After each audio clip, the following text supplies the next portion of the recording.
Hello दोस्तों, मैं Ajay sir स्वागत करते हैं अपने यूट्यूब चैनल एकेसी एजुकेशन पर। दोस्तों, पिछले वीडियो में हमने प्रेजेंट टेंस के तीनों प्रकारों के बारे में पढ़ाया था। प्रेजेंट इंडेफिनिट, प्रेजेंट कंटिन्यूअस और प्रेजेंट परफेक्ट टेंस के बारे में। आज हम आप सभी को प्रेजेंट परफेक्ट कंटिन्यूअस टेंस के बारे में पढ़ाएंगे। चलिए दोस्तों, स्टार्ट करते हैं प्रेजेंट परफेक्ट कंटिन्यूअस टेंस। तो सबसे पहले इसकी परिभाषा को हम जान लेते हैं। दोस्तों, इस टेंस के अंतर्गत किसी भी कार्य का प्रारंभ भूतकाल से होकर के, यानी कि इस काल में इस काल में जो कार्य होता है भूतकाल से प्रारंभ होकर वर्तमान काल में जारी रहता है। वर्तमान काल में क्या रहता है दोस्तों? जारी रहता है। जैसे मैं आपसे कहूं कि वह 1991 से इस कंपनी में काम कर रहा है।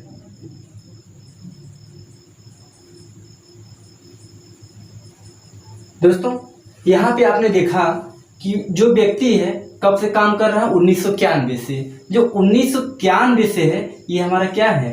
भूतकाल। भूतकाल मतलब जो मेरा बीत चुका है, यहां से प्रारंभ होकर और अभी भी वो काम क्या कर रहा है? इस कंपनी में अभी भी वो काम कर रहा है। यानी कि इसकी परिभाषा हुई कि इस काल के अंतर्गत कोई भी कार्य हो भूतकाल से प्रारंभ होता है और वर्तमान काल में जारी रहता है। वर्तमान काल में जो हमारा चल रहा है, तो इसलिए इसकी परिभाषा आपकी ये हो गई। आइए इसके हम पहचान के बारे में जान लेते हैं। दोस्तों, इसकी पहचान क्या होती है? जब भी किसी वाक्य के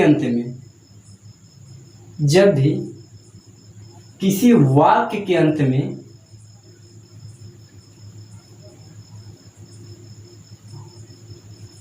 क्या मिले आपको?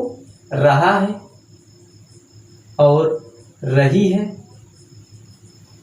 रहे हैं, यानी इस प्रकार के शब्द आपके वाक्य के अंत में आए तो प्रेजेंट परफेक्ट कंटिन्यूअस टेंस कहलाता है। लेकिन एक बात का और ध्यान दीजिएगा, इसमें समय का भी बोध होता है।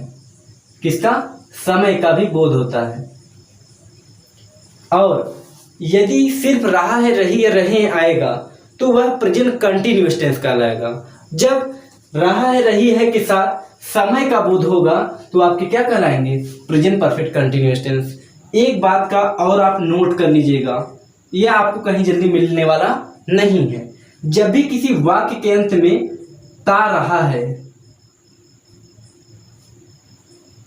और क्या आता है? ती रही है और ते रहे हैं, इस प्रकार के भी शब्द आएंगे तो आपके प्रेजेंट परफेक्ट कंटिन्यूअस टेंस कहलाते हैं।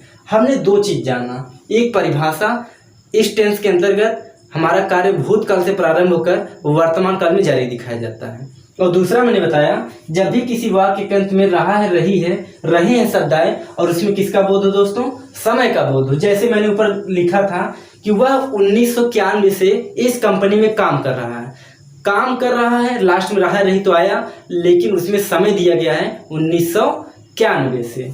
और दूसरा मैंने नोट करके बताया कि जब भी किसी वाक्य के अंत में ता रहा है, ती रही है, ते रहे हैं, इस प्रकार के भी शब्द आ जाएंगे तो भी आपके इसका जो ट्रांसलेशन होता है प्रेजेंट परफेक्ट कंटिन्यूअस टेंस में बनता है। हाँ, इसमें जरूरी नहीं कि समय हो भी सकता है और समय नहीं भी हो सकता है, लेकिन ऊपर वाले जो पहचान में आपका समय होना जरूरी है। यदि नहीं रहेगा तो प्रेजेंट कंटिन्यूअस टेंस में बनेगा। आइए इसके हम अफर्मेटिव सेंटेंस बनाने के नियम को समझेंगे, उसके बाद हम ट्रांसलेशन करेंगे।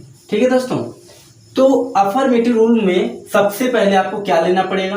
अफर्मेटिव क्या लेना पड़ेगा दोस्तों? सबसे पहले आपको लेना पड़ेगा सब्जेक्ट, फिर सब्जेक्ट के बाद क्या लेना पड़ेगा? हैज बीन, हैज या हैव प्लस बीन लेना पड़ेगा। चाहे आप हैज लगाइए, चाहे आप हैव लगाइए, आपको उसके साथ सदैव बीन का प्रयोग करना है। इसके बाद वर्ब में आईएनजी, या इसे हम वर्ब की फोर्थ फॉर्म के भी नाम से जानते हैं। कोई भी सब्जेक्ट हो, आपको हमेशा वर्ब में आईएनजी ही लगाना है। इसके बाद आपको क्या लगाना है दोस्तों? ऑब्जेक्ट, और लास्ट में बचता है आपका सिंस या फॉर। लास्ट में क्या बचता है, सिंस या फॉर, और फिर आपको लेना पड़ेगा टाइम। अब यहाँ समस्या तो ये होती है कि जब आपका सब्जेक्ट एक वचन हो, जब आपका सब्जेक्ट एक वचन का मतलब सिंगुलर सब्जेक्ट, ठीक है। सिंगुलर सब्जेक्ट के साथ हमेशा आपको क्या लगाना पड़ेगा, हैज लगाना पड़ेगा। अब सिंगुलर सब्जेक्ट कौन कौन से होते हैं दोस्तों, ही, सी, इट, और किसी का नाम आ जाए, इसके साथ आप हमेशा हैज बीन का प्रयोग करेंगे। क्या प्रयोग करेंगे दोस्तों, हैज बीन का।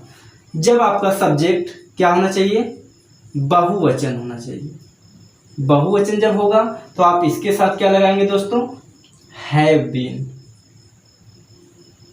ठीक। अब बहुवचन कर्ता कौन कौन से होते हैं, जैसे आई, वी, यू और दे। तो ये आपके जो चारों सब्जेक्ट हैं ये आपके क्या है, बहुवचन है, और बहुवचन कर्ता के साथ क्या लगाना, हैव, और बाकी एक वचन कर्ता के साथ हैज लगाना है। आइए इसके बाद हमें क्या समझना है, वर्ब में आईएनजी लगाना है। कोई भी वर्ब हो उसके साथ हमेशा आपको आईएनजी लगाना है। ऑब्जेक्ट तो जान ही रहे। अब समस्या ये हम कहाँ सिंस लगाएं और कहाँ पर फॉर लगाएं। आइए इसको हम समझ लेते हैं। देखिए दोस्तों, जो सिंस होता है बहुत इंपॉर्टेंट है, ये बहुत सारे बच्चे हमेशा कंफ्यूज में रहते हैं। आज मैं आपको पूरा क्लियर कर देता हूँ। सिंस का प्रयोग जो होता है हमेशा निश्चित समय के लिए प्रयोग किया जाता है। निश्चित समय मतलब कहा जाए point of time, point of time. अभी कहने का मतलब पॉइंट ऑफ टाइम जब किसी टाइम से उठाया जाए। जैसे मैंने कहा वह इस कंपनी में 1991 से काम कर रहा है, तो 1991 एक पॉइंट ऑफ टाइम है, उस टाइम से उठाया गया है, तो ये भी आपका क्या हो जाएगा, निश्चित हो जाएगा। चलिए मैं एक ईयर की बात करता। ईयर मतलब क्या, साल। जब 1991 से कहा जाए, ठीक, जब आपसे कहा जाए जनवरी फरवरी, क्या कहा जाए दोस्तों, जनवरी फरवरी, तब भी आपके इसके साथ आप क्या लगाएंगे, हमेशा सिंस का प्रयोग लगाएंगे। जब जनवरी फरवरी आ जाएगा, जनवरी फरवरी में महीनों के नाम तो हो गए, अब उसमें दिनों के नाम होंगे। दिनों के नाम जैसे डेज हो गए आपके, क्या, मंडे, ट्यूसडे, तो इन सभी के साथ आप हमेशा क्या लगाएंगे, सिंस का प्रयोग करेंगे। ठीक है दोस्तों, आइए हम क्लॉक के बारे में जान लेते हैं। क्लॉक मतलब घड़ी यानी टाइम जो है ना। तो जैसे कहा जाए 2 बजे से, क्या कहा जाए दोस्तों, 2 बजे से, 3 बजे से, 4 बजे से, इस प्रकार के अगर आपको टाइम दिया जाए, हमेशा एग्जैक्ट टाइम दिया जाए, तो आप हमेशा क्या प्रयोग करेंगे, सिंस का प्रयोग करेंगे। क्लियर हो गया। आइए इसी का जस्ट अपोजिट मैं आपको फॉर का प्रयोग बताता हूं कैसे। देखिए फॉर का जो प्रयोग होता है, इसमें पॉइंट ऑफ टाइम है, इसमें पीरियड ऑफ टाइम होता है। क्या होता है दोस्तों, पीरियड ऑफ टाइम। अब इसमें होता क्या है कि कोई निश्चित समय नहीं रहता, यह हमारा निश्चित होता है जो सिंस का प्रयोग होता है, और इसमें क्या होता है, अनिश्चित होता है। जैसे आपने देखा ईयर, मैं आपसे कहूं वह 10 सालों से काम कर रहा है। अब 10 सालों से काम कर रहा है, वह 5 सालों से किताब पढ़ रहा है, वह 5 सालों से आईएएस की तैयारी कर रहा है। अब हमें यह बताइए कि आज भी वो अगर तैयारी करेगा 5 सालों से, तब भी कोई निश्चित नहीं है, और आने वाले 2 साल के बाद भी अगर वो तैयारी करेगा तब भी कोई निश्चित नहीं है। जब टाइम दे दिया जाए कि वह 1991 से पढ़ रहा है, 2000 से पढ़ रहा है, 2015 से तैयारी कर रहा है, तो इस प्रकार के जब आपको एग्जैक्ट टाइम दिया जाएगा, सिंस का प्रयोग करेंगे। और जब 10 सालों से, 15 सालों से, 20 सालों से कहा जाए, तो आप हमेशा फॉर का प्रयोग करेंगे। अब जैसे ईयर दिया गया, ईयर में तो हमने आपको बताया 10 साल, 15 साल, 20 साल। डेज की बात करें, कई दिनों, जैसे कई दिनों, 4 दिनों, 5 दिनों, 6 दिनों, 7 दिनों, 9 दिनों, मतलब इसमें होता क्या है, वह 4 दिनों से स्कूल नहीं जा रहा है, तब 4 दिनों से क्या निश्चित है, नहीं। तो इस प्रकार आप इसमें भी किसका प्रयोग करेंगे, फॉर का प्रयोग करेंगे। अब घड़ी में भी देख लेते हैं, जैसे कह दिया जाए वह 4 घंटे से पढ़ रहा है। अब 4 घंटे से, 5 घंटे से, 6 घंटे से, यह कोई निश्चित नहीं है। ठीक है, जब टाइम दे दिया जाए 2 बजे से, 3 बजे से, तब निश्चित है। जब 4 घंटे से, 5 घंटे से, 6 घंटे से दे दिया जाए तो निश्चित नहीं है। तो जब निश्चित नहीं है तो आप किसका प्रयोग करेंगे, फॉर का। आइए अब हम अफर्मेटिव सेंटेंस का रूल को फॉलो करके अनुवाद करते हैं। ठीक है दोस्तों, उम्मीद करते हैं आपको ये समझ में आ गया होगा। आपको वीडियो अगर आपको समझ में ना आ रहा हो, आप वीडियो को 1 से नहीं 2-3 बार देखिए, आज के बाद आपको पढ़ने की जरूरत ही नहीं पड़ेगी प्रेजेंट परफेक्ट कंटिन्यूअस टेंस को। ठीक है, देखिए जैसे वह इस कंपनी में 1991 से काम कर रहा है। ठीक है, क्या कर रहा है? काम कर रहा है। तो ये हमारे अफर्मेटिव रूल हैं, इसको फॉलो करके हम लोग बनाते हैं। सब्जेक्ट क्या है दोस्तों? वह है, तो वह की इंग्लिश क्या होगी? ही। अब ही एक वचन है, एक वचन कर्ता के साथ आपको क्या लगाना है? हैज, फिर बीन। अब बाकी आप आइए वर्ब। वर्ब हमारा क्या है दोस्तों? हमेशा वर्ब आपको वाक्य के अंत में मिलता है। तो अंत में क्या है? काम करना। काम करना का जो इंग्लिश होता है वो होता है वर्किंग। क्या होता है दोस्तों? Working. He has been working. अब आपसे कहा जा रहा है ऑब्जेक्ट। ऑब्जेक्ट दोस्तों क्या है? इस कंपनी में, इन दिस कंपनी। अब दिया सीन से लगाएंगे फॉर। यहाँ पे आप हमें बताइए 1991 से क्या निश्चित टाइम है? जी हाँ, निश्चित टाइम है। जब निश्चित टाइम है तो आप क्या लगाएंगे दोस्त? सिंस लगाएंगे। सिंस 1991 से क्या है? सिंस 1991। ठीक, तो इस प्रकार से आपका ये अफर्मेटिव सेंटेंस बन गया। जैसे मैं कहूं कि मैं 2 घंटे से पढ़ा रहा हूं। मैं 2 घंटे से पढ़ा रहा हूं। तो दोस्त देखिए, मैं जो क्या है? सब्जेक्ट है। तो मैं के साथ मैं क्या है? बहुवचन है। तो बहुवचन कर्ता के साथ क्या लगता है? Have been. और एक वचन कर्ता के साथ हैज बीन। तो यह बहुवचन, इसलिए हम क्या लगाएंगे? Have been. अब कह रहा वर्ब। वर्ब हमने बताया कि हमेशा वाक्य के अंत में मिलता है। तो वह पढ़ना क्या है? वर्ब है। पढ़ना को इंग्लिश में कहते हैं, अच्छा सॉरी, पढ़ा रहा हूं तो पढ़ाने की इंग्लिश होती है टीच। तो टीच, इसमें आपको आईएनजी लगा देंगे, टीचिंग हो जाएगा। फिर इसमें ऑब्जेक्ट नहीं है तो इसके बाद क्या लगाना? सिंस या फॉर। 2 घंटे से, मैंने अभी समझाया था कि 2 घंटे से क्या निश्चित है, क्या अनिश्चित है? जी हाँ, अनिश्चित है। जब अनिश्चित है तो आप क्या लगाएंगे? फॉर 2 घंटे से 2 आवर्स। ठीक है, यहाँ पे यस आप जरूर लगा दीजिएगा। इस प्रकार से आप अफर्मेटिव सेंटेंस को बना लेंगे। आइए इसी का हम नेगेटिव सेंटेंस में जान लेते हैं कि नेगेटिव सेंटेंस कैसे बनेगा। दोस्त बहुत ही आसान है, बस आप एक बार वीडियो को अंत तक देखते रहिएगा, समझ में आ जाएगा। देखिए नेगेटिव सेंटेंस बस कुछ करना नहीं दोस्त, बस यही हैज और हैव के बीच में आपको किसका प्रयोग कर देना है? केवल नॉट का प्रयोग कर देना है। चाहे आप हैज लगाइए, चाहे आप हैव लगाइए, बस इसके बीच में आपको नॉट का प्रयोग कर देना है। बस आपका नेगेटिव सेंटेंस बनकर तैयार। अब इसी को मैं बोल रहा हूं, वह इस कंपनी में 1991 से काम नहीं कर रहा है। काम नहीं कर रहा है, कुछ भी नहीं करना है, सेम वैसे कर देना है। बस आपको ही हैज यहाँ पे क्या जोड़ देना है दोस्त? Not been.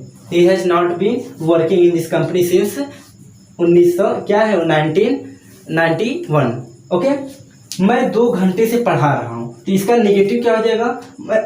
मैं 2 घंटे से नहीं पढ़ रहा हूं। आई हैव क्या हो जाएगा? I have not been teaching for 2 hours.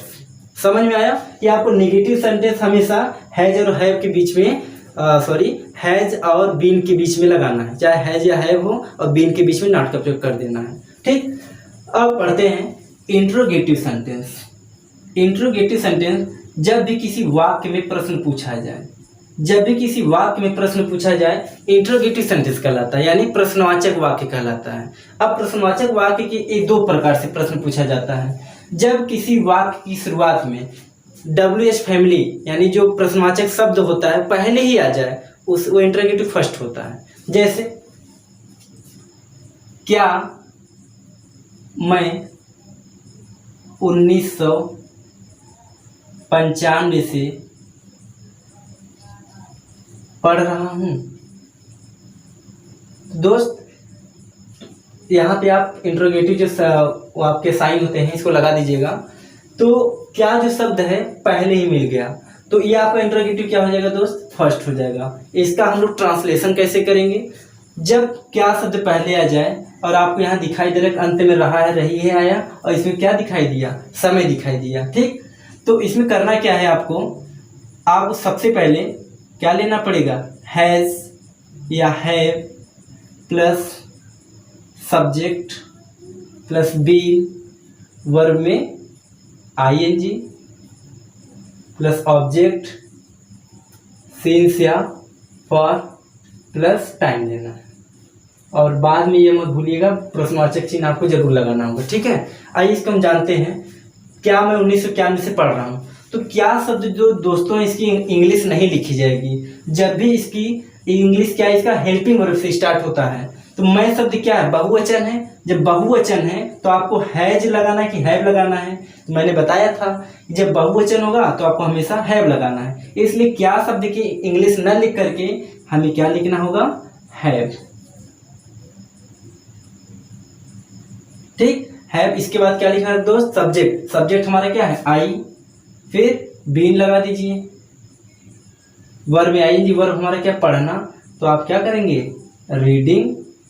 Object इसमें नहीं है तो अब सिंस लगाना है फॉर 1995 से, तो 95 से एक निश्चित समय है, इसलिए क्या लगा देंगे, सिंस, रीडिंग सिंस 1995। और प्रश्नवाचक चिन्ह जो है आप लगाना मत भूलिएगा। इसी प्रकार से एक और एग्जाम्पल मैं बता दे रहा हूं। क्या तुम 2 घंटे से पानी पी रहे हो, ठीक है। आइए उसी प्रकार से हम लोग बनाते हैं। तो क्या शब्द पहले आया, पहले हम इसको सब्जेक्ट को देख लेंगे। सब्जेक्ट हमारा बहुवचन है इसलिए हम क्या लगा देंगे, हैव। फिर क्या लगाना है, सब्जेक्ट हमारा यू है, उसके बाद क्या लगाना दोस्त, been, have you been. Verb क्या इसमें, वर्ब हमारा पीना है, तो पीना शब्द की इंग्लिश क्या होती है, ड्रिंक, यानी कि आईएनजी जोड़ेंगे तो क्या हो जाएगा, ड्रिंकिंग। फिर पानी तो हम लिख देंगे वाटर। अब कह रहा है 2 घंटे से, क्या दोस्त, 2 घंटे से, क्या निश्चित टाइम है, 2 घंटे से। अगर 2 बजे से होता तो निश्चित होता, जबकि यहाँ से 2 घंटे से दिया गया है, इसलिए आप क्या लगा देंगे, फॉर, क्योंकि ये अनिश्चित है तो आप लगाएंगे फॉर 2 आवर्स।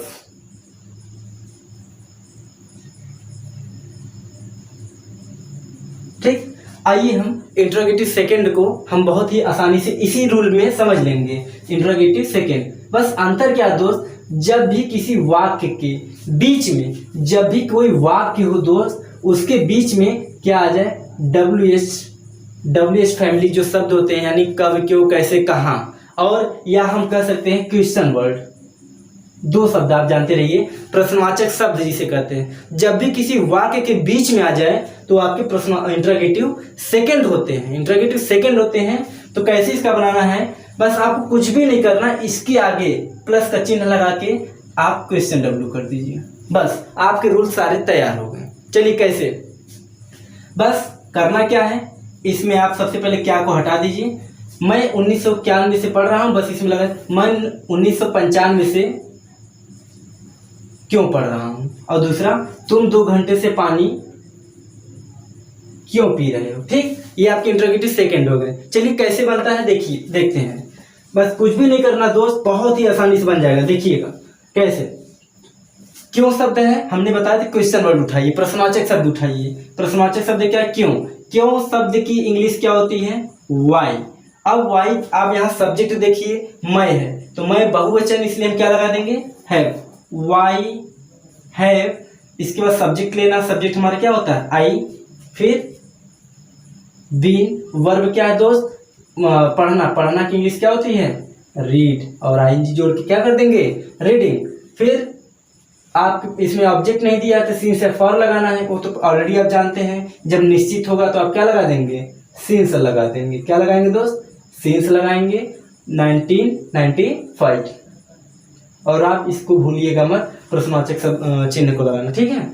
तुम 2 घंटे से पानी क्यों पी रहे हो, तो क्यों शब्द की इंग्लिश पहले लिखिए, वाई।